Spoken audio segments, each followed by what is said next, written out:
오늘 본문은 예수님께서 안식일에 행하신 일입니다. 회당에서 말씀을 전하실 때 거기에 한 사람이 갑자기 예수님을 향해 소리를 지르면서 우리와 당신이 무슨 상관이 있기에 이곳에 오셨습니까? 우리를 멸하러 왔습니까? 나는 당신이 누군 줄 압니다. 당신은 하나님의 거룩한 자입니다 라는 얘기를 합니다. 귀신 들린 거죠. 갑자기 소리를 지르면서 이렇게 방해가 되었을 때 예수님께서 귀신을 내쫓고 그 사람에서 나오라고 말씀을 하십니다. 그리고 나서 이제 다음 나오는 내용은 예수님께서 베드로의 장모죠, 열병이 걸려서 거의 죽어가는 상황 속에 놓여 있을 때 예수님께서 가까이 가셔서 열병을 꾸짖으셔서 병을 고치시는 장면이 나옵니다. 또 바로 이어서 해질 무렵에 사람들이 온갖 병자를 예수님께 데리고 왔다고 얘기합니다. 이게 어떤 배경이냐 하면 당시 지금 안식일이잖아요. 근데 안식일의 개념이 우리는 생각할 때 24시간이 아침부터 이제 저녁, 그리고 뭐 아침이 되어야지 이제 하루가 시작된다고 얘기를 하는데, 성경에서는 저녁부터가 하루가 시작입니다. 그래서 이스라엘의 그 구약적 개념 속에서 안식일은 금요일 밤부터 토요일 해 지기 전까지입니다. 그러니까 토요일이 해가 지면 다음 날이 우리식으로 말하면 월요일이 되는 겁니다. 그러니까 안식일에 이 거동이 불편한 분들 또는 도움을 받아야 하는 사람들은 움직일 수가 없는 거잖아요. 그러니까 안식일이 끝나고, 즉 저녁이 됐다고 하는 것은 다음 날이 됐을 때 수많은 사람들이 예수님께로 왔습니다. 예수님께 일일이 다 손을 얹어주시고 또 많은 귀신 들린 사람들의 귀신을 쫓아주셔서 사람들을 자유하게 했다, 치유하셨다는 말씀이 본문의 말씀이거든요. 예수님의 권능이고 실질적인 인간의 삶 속에서 인간을 건지시는 장면의 말씀이 나오는데요. 특히 이제 오늘 귀신이 많이 나오잖아요. 귀신이라는 단어가 많이 나오고 또 귀신의 역사가 많이 나오고 예수님께 귀신을 물리치시는 내용이 나오는데요. 그런 생각이 들죠. 이런 본문을 읽으면 그 많던 귀신은 다 어디 갔을까? 성경에 보면 귀신 얘기가 제법 많이 나오지 않습니까? 특히 이제 신약에 많이 나오는데요. 그 많던 귀신들은 다 어디 갔을까? 질문이 생길 수밖에 없는 거죠. 다 멸망을 당했을까? 아직은 아니죠. 종말의 때에 멸망을 당할 것이기 때문에 아직 멸망을 다 당한 것은 아닙니다. 그러므로 마귀의 세력은, 마귀와 마귀의 어떤 악한 영들 또는 귀신들은 다 지금 어딘가에서 활동을 한다는 거죠. 물론 잘 보이진 않죠. 왜? 마귀는 도둑이라 그랬잖아요. 도둑은 자기를 나타내지 않습니다. 어지간해서는요. 뭐 도망갈 때는 나타내고 하죠. 도둑은 은밀하게. 그러니까 마귀는 잘 안 보입니다. 그리고 마귀의 세력도 잘 드러나지가 않습니다. 더 어디가 있을까? 오늘 예수님께서 말씀하신 부분을 통하여 힌트를 얻을 수 있는 것, 예수님이 그러잖아요. 그 사람에게서 더러운 귀신아 그 사람에게서 나오라. 사람에게서 나오라. 뒤집어 얘기하면 귀신이 가장 좋아하는 것은 사람 속이다. 귀신이 다 어디 갔는지는 모르죠. 우리가 그걸 어떻게 알겠습니까마는 상당수의 귀신들은 사람 속에 들어가 있다는 겁니다. 물론 여기 본문에 이제 귀신 들린 사람이 나온다 해서 이 귀신 들렸다는 부분들을 보면서 우리가 흔히 생각하는 것처럼 폭력적이고 또는 규괴하고 비정상적인, 일반적이지 않고 막 발광하는 그런 모습으로도 나타날 수가 있습니다. 당연히. 그러나 그것은 1부터 100이라고 하는 얘기를 얘기할 때 거의 100에 가까운 얘기의 상태에 있을 때 얘기이고요. 이 귀신의 역사, 들림은 아닐지라도 귀신의 역사 속에서 우리가 초점을 두어야 할 것은 얼마나 기괴하고 폭력적이고 발광을 하고 일상이 불가능하고 이런 정신이 복잡하고 이런 개념이라기보다는, 다 포함한 얘기지만 영적 지배를 하고 있다는 부분에서 굉장히 중요한 초점을 우리가 맞춰야 됩니다. 그러니까 전혀 이질적인 타인격이, 귀신도 인격적인 존재잖아요. 영적인 존재이지만 인격적인 존재, 말하고 생각하고 행동하고 움직이고, 물론 보이지 않지만, 그러니까 전혀 이질적인 타인격이 사람 속에 들어와서 그 사람의 영혼과 육신을 지배하는 상태를 우리가 귀신에 들렸다 이렇게 얘기할 수 있는 겁니다. 물론 정도에 따라 다른 거죠. 오늘 본문에서는 완전히 사로잡힌 거잖아요. 꼼짝 못하게. 그러나 항상 이렇게 꼼짝 못하게 사람의 속에서 역사하는 것만은 아니다. 그러면 다 들통나는 거죠. 그렇게 하는 경우도 있지만 상당수의 경우는 은밀하게, 조용하게 한 사람의 인격에 들어가서 인격을 훔치고, 한 사람의 영적인 세계 속에 들어가서 혼미하게 하고, 한 사람의 지식 속에 들어가서 똑똑한데 총명이 흐리고, 그리고 한 사람의 습성에 들어감으로 그 습성 자체가 귀신의 습성을 따라가게 하는 겁니다. 오늘 본문, 이 짧은 본문이지만 여기에 보면 귀신이 말도 하고, 귀신이 뭘 알고 있는 인식도 얘기하고, 성격도 나오고 습성도 나오죠. 그러니까 귀신이 역사하면 당연히 뭡니까? 지배적 영향을 받음으로 귀신의 습성과 인식 또는 상태, 그런 어떤 이 성격들이 그 사람 속에서 나온다는 거예요. 나온다. 그러므로 우리가 물론 이걸 또 그렇다고 모든 사람 안에 귀신이 들어, 이건 절대 아닙니다. 그런 얘기는 아니고요. 또 뭐 귀신의 역사에 모두가 이렇게 막 지배를 당한다는 것은 아니지만, 많은 경우에 지배를 당할 수 있고 당하는 일이 우리가 생각하는 것보다 많을 수 있다. 어쩌면 우리 예수 믿는 사람들 중에도 물론 상태에 따라 다를 수 있겠습니다만, 때때로 어떤 때는 좀 길게 영향을 받아서 이렇게 귀신의 어떤 습성이나 또는 인식이나 또는 인격이나 성격이나 이런 성향들이 나타날 때가 있다는 거죠. 어떤 때는 불쑥불쑥, 어떤 때는 장기적으로, 어떤 때는 저게 난가 이게 난가, 이런 헷갈릴 정도로 그렇게 역사를 한다는 거죠. 오늘 본문에서 예수님께서 귀신의 어떤 기본적인 습성을 얘기하기를 더러운 귀신이라고 얘기합니다. 성경은 귀신을 더럽다고 얘기합니다. 더럽다, 이 영적인 의미가 크죠. 영적인 의미가 큽니다. 귀신은 속성상 더럽습니다. 그리고 더러운 것을 좋아합니다. 우리는 기본적으로 더러운 걸 싫어하죠. 집에 더러운 거 안 두죠. 다 갖다 버리죠. 먹다 남은 음식도 남으면 더러워서 다 갖다 버리죠. 더러우면 빨고, 또 손도 더러울 때가 있지만 씻습니다. 더러워지면 사람들은 기본적으로 이렇게 씻습니다. 근데 귀신은 더러운 것을 좋아합니다. 그러니까 더러운 것을 따라갑니다. 육체적으로 더럽고, 윤리적으로 더럽고, 때로는 영적으로 더럽고, 또는 환경적으로도 너무 더럽고, 그런 것들을 아무렇지도 않게 생각을 하고 잘 씻지도 않고, 이런 것들, 이 습성 자체가 굉장히 중요해요. 모든 풀들은 다 태양을 향해 갑니다. 습성이죠. 식물의 습성은 태양을 향해 간다. 빠르고 더디고의 문제가 아니라 다 간다. 이런 영적으로 우리가 이런 악한 영들의 영향을 받으면 습성이 그렇게 바뀝니다. 인생을 더럽게 삽니다. 여러 의미가 있죠. 정말 몸이 더럽 뿐만 아니라 인격적인 부분에서, 삶의 부분에서 더러워지는 것을 좋아합니다. 아무렇지도 않게 생각을 하고, 그리고 결국 뭡니까? 이 더럽다고 하는, 더러운 이 습성을 갖고 있는 이 악한 영은 반대로 깨끗한 걸 싫어합니다. 우리는 깨끗한 걸 좋아하잖아요.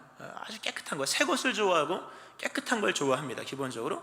근데 이 귀신은 속성상 더러운 것을 좋아하니까 당연히 깨끗한 것을 싫어합니다. 그리고 거룩한 것을 싫어합니다. 거룩은 누굽니까? 하나님밖에 없잖아요. 거룩은 한 분밖에 없는 겁니다. 하나님이시죠. 그러니까 하나님을 싫어합니다. 하나님을 싫어하고, 예수님 싫어하고, 그리고 거룩한 속성을 띠고 있는 것들을 싫어합니다. 교회를 싫어합니다. 교회를 싫어하고, 거룩의 의미를 담고 있는 것들을 기본적으로 거부감을 갖고 있습니다. 돌아봐야겠죠. 극단적인 이런 어떤 귀신 들림의 모양이 나타날 때도 있습니다. 어느 장면에 가면 누구에게 뭐 어떤 상황 속에 누구 특별한, 그러나 우리와는 먼 얘기잖아요. 그러나 지배적인 영향을 받는다는 부분에서 습성을 돌아보아야 하는 거고요. 이어서 오늘 귀신이 사람 속에 들어가서 여러 가지를 행합니다. 본문은 뭐 거의 발광을 하죠. 표준어입니다. 이거 저서가 아니고요. 발광을 합니다. 소리를 지르고, 그러면서 어떤 얘기를 하냐 하면, 우리와 당신이 무슨 상관이 있습니까? 우리와 당신이 무슨 상관이 있습니까? 우리를 멸하러 왔습니까? 이 원문으로 읽어보면요, 우리와 당신은 무엇입니까? 즉, 우리에게 당신은 무엇이고 당신은 우리에게 무엇입니까? 왜 우리와 아무런 공통점이 없는 당신이 우리를 괴롭히며 방해하십니까? 제발 나를 내버려 두십시오. 이게 귀신이에요. 귀신의 영향을 받는 겁니다. 이게 뭐 본문은 들림이죠, 완전히. 하나님과 무관한 삶을 살고 싶어 합니다. 기본적으로 더럽기 때문에 깨끗한 걸 싫어하고요. 그리고 멸망받을 존재이기 때문에 멸망케 할 하나님, 예수님을 싫어합니다. 그리고 상관되어지는 것을 굉장히 거부합니다. 나와 당신은 공통점이 없지 않습니까? 왜 우리를 멸하러 왔습니까? 나를 내버려 두십시오 하면서 격렬하게 거부하고 저항하고, 영적으로 악한 것에 영향을 받으면요, 이 하나님에 관한 것들을 점점 싫어하게 됩니다. 지난 시간에 그런 말씀을 드렸죠. 믿음은 무엇에 관한 것이 아니라 누구에 관한 것이고, 결국 믿음은 법을 지키는 것도 굉장히 중요하지만 관계 유형이다. 관계 유형. 결국 얼마만큼 좋아하느냐가 신앙이거든요. 하나님과 우리 사이의 그 모든 것은 다 관계입니다. 하나님은 사랑이시라. 근데 악한 영이 역사를 하면, 또는 영향을 받고 다스림 또는 지배를 받으면 하나님이 싫어집니다. 하나님이 별로 막 좋지 않습니다. 그러면서 격렬한 거부를 합니다. 본문에서는 오늘 마치 빛과 어두움이 공존할 수 없듯이 이 귀신 들린 이 사람 속에 있는 귀신이 예수님에게 격렬히 저항을 하죠. 오지 마십시오 이렇게 합니다. 예수님과 귀신이 공존할 수 없음을 보여주고 있는 겁니다. 악한 영의 지배를 받으면 공존이 되지 않습니다. 하나님과 우리가 점점 멀어지고, 그리고 하나님과 관련된 것들이 멀어집니다. 신앙은 우리 안에 그리스도가 사시게 하는 겁니다. 뭐 복잡한 얘기하지 마시고, 내 안에 그리스도가 사시는가, 얼마만큼 잘 살게 해드리는가. 또 물론 그분이 우리에게 오셨으니까 감사하게도 이제는 내가 사는 것이 아니요 오직 내 안에 그리스도께 사시는 것이라 돼야 될 것인데, 상관없는 행동을 하는 겁니다. 교회와도 상관없는 행동. 이거 우리가 이렇게 심각한 장면은 별로 없으니까 이게 그냥 넘기잖아요. 이게 뭐 우리하고 무관하다. 어렸을 때 뭐 봤던 기억들 정도 이렇게 생각을 합니다만, 약한 영이 역사하니까 예수님과 자꾸 상관없는 행동을 하려고 합니다. 그리고 멀어지기를 좋아하고, 교회와 나는 과연 얼마만큼의 상관성이 있는가, 이거 생각을 많이 하셔야 됩니다. 대예배와 나는 어떤 관계가 있는가, 수요 예배는 나랑 무관한 걸까, 금요 기도는 나와 상관이 없는 걸까, 교회에서 행하는 성경학교와 단기 선교와 여러 일들은 나와 무관한 걸까, 교사를 찾는데 나는 무관한 걸까. 우리는 별로 중요하게 생각을 하지 않죠. 의뢰 그냥 나는 원래 저거 안 하는 거니까. 그 생각의 출발이 과연 하나님이 주시는 생각일까? 좀 깊이 있게 좀 생각을 해볼 필요가 있습니다. 왜 나는 저것과 아무런 관계없는 행동을 할까? 원래 믿는 게 이런 걸까? 아니거든요. 긴밀한 상관입니다. 마음만이라도, 몸이 못 가면 마음만이라도, 뭐 이런 건데, 무관하게 행동하는 것들의 그 이면에는 악한 영들의 영적인 영향이 다분히 깔려 있습니다. 물론 이런 극단적인 영적인 얘기가 아니어도 상황에 따라 이렇게 우리가 다를 수 있는 것이지만, 그러나 정말 무관하게 살아가는 분들이 있거든요. 교회와 무관하게, 깊이 있게 돌아봐야 됩니다. 하나님의 나라와 무관하게, 그리고 공존할 수 없는 사람인 것처럼 그렇게 겉도는 것들도 우리 심령 속에 돌아봐야 될 영적인 모습입니다. 예수님이 주기도문에서 우리를 악으로부터 구하옵소서라고 얘기하잖아요. 그 악이라는 것은 단순히 죄 얘기가 아니라 악은 죄보다 더 깊은 얘기입니다. 악한 세력이 역사를 할 때에 그게 악이거든요. 그러니까 우리의 신앙의 삶 속에서 이렇게 하나님과 우리 사이에 상관없는 듯한 것들의 이면 속에는 우리가 알지 못하는 사이에 영향을 끼치는 악한 세력들이 있을 수 있다. 뭐 있다 하면 너무 단정인가요? 특별히 오늘 예수님께서 이 악한 이 영들, 귀신들을 보면서 하시는 말씀이 잠잠하고 그 사람에게서 나오라 얘기합니다. 잠잠하고 그 사람에게서 나오라. 악한 영은 사람을 시끄럽게 합니다. 사실 잠잠하면 평강이 오거든요. 부부싸움을 왜 합니까? 그러면 한마디 말을 멈추지 못해서요. 한마디만 안 하면 안 싸울 거를 한마디 더 했다가 그냥 불이 붙는 겁니다. 너만 뭐 불이 붙는 거거든요. 왜 쪼개지고 왜 파탄이 납니까? 멈출 수 없었기 때문입니다. 악한 영이 역사하면요, 사람이 조용히 있지를 못합니다. 조용히 있지 못합니다. 물론 때때로 사람들 다 성격이 있기 때문에, 성질이 있기 때문에 뭐 조용하지 못하는 부분들이 있지만, 어떠한 부분에서 조용하지 못하는가를 체크를 해본다면, 오늘 본문을 보면 회당에 있는 한 사람이 예배 중에, 회당에서 드리는 뭐 거의 가르침이죠. 가르치는 설교 시간 중에 갑자기 큰 소리를 지르면서 막 고래고래 얘기를 한 거거든요. 회당에 있었다는 부분이 이게 좀 생각을 해봐야 되는 것이요. 제가 한번 회당을 간 적이 있었습니다. 회당, 유대인의 회당인데요. 물론 가서 그들의 예배를 참여한 건 아니지만 회당 가본 적은 있습니다. 가서 보니까 나름 경건한 곳입니다. 나름 경건한 곳이고 함부로 떠들 수 있는 곳이 아니고요. 뭔가 문제가 있는 사람들은 들어갈 수 없는 분위기인 것을 느꼈습니다. 오늘 본문에 이 회당에서 소리 지르는 귀신 들린 사람, 어쩌면 평상시에는 조용한 사람일 수도 있는 겁니다. 일상적인 삶을 살고 그냥 회당에 출입이 가능하고 아무런 문제가 없는 사람이었는데 유독이 이날만큼 소리를 질렀다는 거죠. 왜 그런가 하면 예수님이 거기 오셨으니까. 나는 조용할 수 있는가? 물론 조용하죠. 그러나 어떠한 장소에서 조용할 수 있는가? 반대로 나는 시끄러운가? 물론 시끄럽죠. 그러나 어떠한 상황 속에 시끄러운가? 이 부분이 중요한 게요. 이 사람 평상시에 조용했던 것 같아요. 회당까지 들어왔었으니까. 만약에 처음부터 고래고래 소리 질렀으면 통제가 됐겠죠. 근데 조용했던 사람이 예수님의 말씀이 선포될 때 갑자기 소리를 지르면서 격렬하게 아주 극도의 거부를 보이면서 저항을 하는 장면이 본문에 나오죠. 우리 심령 안에는 생각보다 격렬한 저항이 있습니다. 그리고 외부에 들리진 않지만 나 자신을 정신 못 차리게 만들 정도의 시끄러운 소음이 있습니다. 그럼에도 우리는 실상 내가 얼마나 시끄러운지를 모르고 살아갑니다. 왜냐하면 워낙 시끄럽잖아요. 반대로 얘기하면 고요해 본 적이 없기 때문에 내가 얼마나 시끄러운 사람인지를 몰라요. 내 속에서 얼마나 시끄러운 것들이 막 떠들고 나로 혼미하게 만드는지를 모르죠. 왜 모르냐면 조용히 있어 본 적이 없기 때문입니다. 고요한 곳에 있어 본 적이 없었기 때문에. 이게요, 우리가 성경을 읽으면요, 이 점검이 잘 됩니다. 성경을 읽으면요, 저도 그래요. 성경을 읽기로 마음 먹고 딱 펼치면요, 그때부터 해야 할 일들이 막 생각이 납니다. 갑자기 전화할 사람이 떠오르고 지금 당장 뭐 이렇게 얘기를 해놓지 않으면 안 될 것들이 막 떠오릅니다. 내가 시끄러운지를 모르겠는데요, 성경을 펼쳐서 읽으면, 고요한 하나님의 세계로 딱 들어가 보면 내 안에서 얼마나 시끄러운 것들이 많은지, 이게 중요한 얘기입니다. 큐티를 하면요, 내 속이 참 시끄럽구나, 고요하지 않구나 하는 것을 비로소 깨닫게 됩니다. 그거 안 하면 몰라요. 모릅니다. 이 고요함, 조용함이라고 하는 것은요, 오직 하나님에게만 있는 겁니다. 하나님 앞에 서기 전까지는 내가 얼마나 시끄러운지를 모릅니다.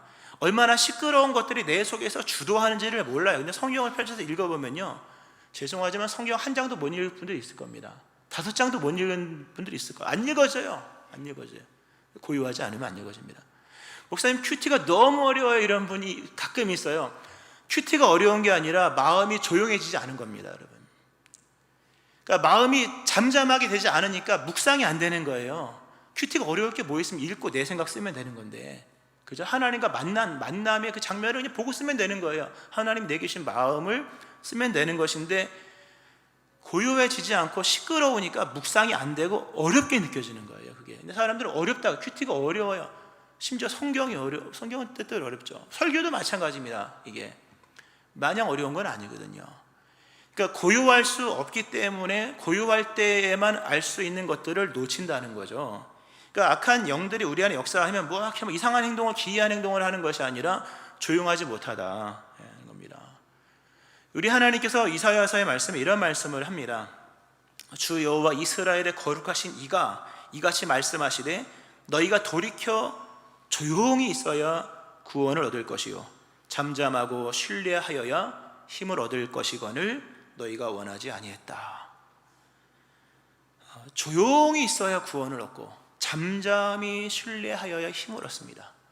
사람이 힘을 얻으려면요, 본인이 뭐 믿습니다가 아니라 속에서 고요하게 말씀하시는 하나님의 음성을 한 번만 들으면 됩니다. 단 한 번의 음성이 우리를 잠잠하게 하거든요. 그런데 잠잠하지 못하는 사람은 안 들립니다. 이게 안 들리죠. 그리고 조용히 있어야 구원도 얻는 것이고 조용히 있어야 잠잠히 신뢰하여 힘을 얻는 것인데 너무 시끄럽습니다. 휴대폰도 울리고 카톡도 오고 또 카톡도 보내야 될 것 같고 또 할 일도 천지고 갑자기 내일 일이 생각이 나고 밀린 일이 생각이 나고 가만히 앉아있지를 못합니다. 이게 현대인들의 그냥 기본적인 일상의 스타일이죠. 근데 그 이면에 영적인 영향들이 있다는 것을 아셔야 됩니다. 한번 집에 가서 한번 성경을 펼쳐보세요. 펼쳐서 한번 읽어보세요. 잘 읽어지는가? 대사장도 안 읽어질걸요. 큐티를 해보세요. 이게 도대체 뭘 써야 되느냐? 거듭 말씀드리지만 조용하지 못하기 때문입니다. 조용하면 조용한 분을 만날 수 있을 것이요, 잠잠하면 말씀하시는 음성이 들리고 깨닫게 됨으로 써지는 겁니다. 할렐루야. 경건하지 못한 영적인 상태는 평상시에 아무런 문제가 없습니다. 그러나 조용한 데서 문제가 생긴다는 거죠. 하나님께 나아갈 때 예배 시간에, 기도 시간에 기도가 안 돼요. 눈을 감고 있는데 온갖 잡생각이 다 나고 드라마 생각이 나고 뭐 이런 것부터 시작해서 고요한 중에 임하는 하나님의 세계를 경험할 수 없게 된다. 누가 경건하지 못한 영적인 상태에. 결국 그런 부분이 우리 안에 있음으로 인하여서 잠잠할 때 비로소 알게 되는 것들을 하나도 모르는 상태로 살아가는 겁니다. 도둑질 당하는 거, 의미를 도둑질 당하고 가치를 도둑질 당하는 겁니다. 예수님이 왜 오늘 설교 제목이 권위 있으신 그리스도 예수인가 하면, 예수님만이 우리의 심령 속에 잠잠함을 줍니다. 예수님만이 우리의 마음속에 고요함을 줍니다. 그러므로 비로소 고요할 때, 잠잠할 때 알게 될 가치들을 알게 하십니다. 예수님 우리에게 내면의 질서를 가져다 주심으로 침묵을 주시고 고요함을 주셔서 한 번 더 생각할 수 있는 힘을 주십니다. 우리는 보통 생각하는 대로 그냥 말하잖아요. 생각 없이 말하고 나중에 생각하고 하잖아요. 근데 예수님의 은혜가 임하면 임할수록 한 번 더 생각하게 되고 두 번 더 생각할 수 있는, 거듭 생각할 수 있는 힘이 주어지게 되고, 그리고 침묵과 조용함 속에서, 그러므로 뭡니까?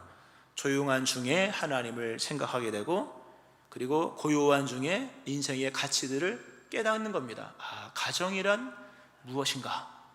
결혼해서 20년을 넘게 살았는데 아직도 가정이란 무엇인가에 대한 답이 없어서 많거든요. 가정이란 무엇인가? 아내란 무엇이고, 남편은 어떤 존재이고, 자녀는 무엇이며, 나는 어떤 존재인가? 교회는 무엇이고, 내게 주어진 이것의 의미는 무엇인가는, 이건 시끄러울 때 모르는 겁니다. 고요하고 조용할 때 비로소 얻게 되는 가치들이라는 거죠. 그러므로 조용하지 못하고 잠잠하지 못하고, 성경의 오늘 말씀대로 그 속에 악한 영들이 역사하여서 시끄러운 인생을 살면요, 모든 가치를 다 도둑맞는 겁니다. 가치도 의미도 뜻도 모른 채 살아가고 교회를 다니고 이런 겁니다. 사도 바울이 그러한 얘기를 해서 빌립보 3장에서, 또한 모든 것을 해로 여김은 내 주 그리스도 예수를 아는 지식이 가장 고상하기 때문이라. 내가 그를 위하여 모든 것을 잃어버리고 배설물로 여김은, 보세요, 그리스도를 얻고 그 안에서 발견되려 함이니, 하면서 내가 가진 의는 율법에서 난 것이 아니 오직 그리스도를 믿음으로 말미암은 것이니 그 믿음으로 하나님께로 타느니라. 그리스도를 얻고 그 안에서 발견되려 함이니, 중요한 얘기입니다. 그리스도를 얻어야지만 발견되는 세계가 있는 겁니다. 바꿔 얘기하면 그리스도 없이는 발견이 안 되는 세계가 너무나도 많다는 거죠. 전체적으로 다. 왜냐하면 그로 말미암아 만물이 지은 바가 되었다. 만물이 그가 없이는 된 것이 없다. 요한복음 1장에서 말씀을 하잖아요. 그리스도를 얻어야지만 그 안에서 많은 것들이 발견됩니다. 그러니까 그리스도를 얻어야 되고, 그리스도를 영접해야 되고, 그리스도가 충만해야 됩니다. 그래야지 뭡니까? 기본적으로 그 안에서 많은 것들이 발견되는 겁니다. 그리스도를 아는 지식 속에서 참된 지식, 진리를 알게 되고, 그리스도 안에서 가정의 의미를, 남편의 의미를, 아내의 의미를 비로소 발견하게 되고, 뭡니까? 기쁜 거죠. 사람 뭘 얻으면 기쁘잖아요.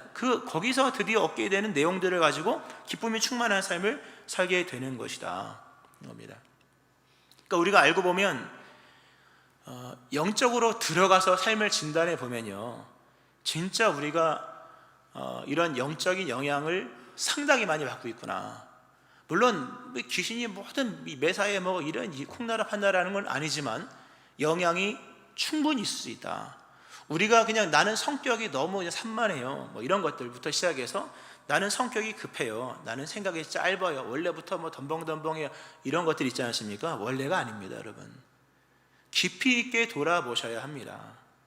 자, 예수님이 오셔서, 중요한 걱정하지 마실 것은, 예수님이 오셔서 모든 문제를 다 풀어주시잖아요. 이 시끄럽던 사람이 잠잠하라라는 건 이게 입에 자갈을 물리라는 뜻이거든요. 잠잠해지고 고요해지고, 그리고 중요한 떠나게 되고. 자, 예수님이 얼마나 강하신지를 말씀을 드립니다. 예수님이 얼마나 강하실까? 예수님은 귀신을 물리치는 정도가 아니라 귀신을 멸하시는 분이다. 우리 귀신이 얘기하잖아요. 왜 오셨습니까? 우리가 무슨 상관이 있습니까? 우리를 멸하러 왔습니까? 예수님은 강하신 분입니다. 얼마만큼 강하신가 하면 귀신을 내쫓는 정도가 아니라 귀신을 멸하시는 분. 예수님이 대단하신 분입니다. 우리 예수님은 이제 사랑의 입장으로, 그죠? 사랑의 주, 우리가 긍휼로 말미암아 그 은혜의 풍성함을 따라 구원을 받았기 때문에 우리에게 보여지는 예수님의 일면은 사랑이죠. 그러나 예수님 반대편에 있는 악한 영들의 존재, 악한 영들의 입장 속에서 봤을 때 예수님은 권능의 분입니다. 저분이 오면 우리는 죽는다. 저분이 오면 끝난다는 거죠. 우리는 사랑과 자비로 긍휼과 은혜 속에 구원받은 사람이기 때문에 예수님이 얼마나 강한지는 잘 모르잖아요. 모르다기보다는 그걸 우리 일면에 두진 않지 않습니까? 그러나 악한 영들의 입장 속에 봤을 때 예수님은요 최고입니다.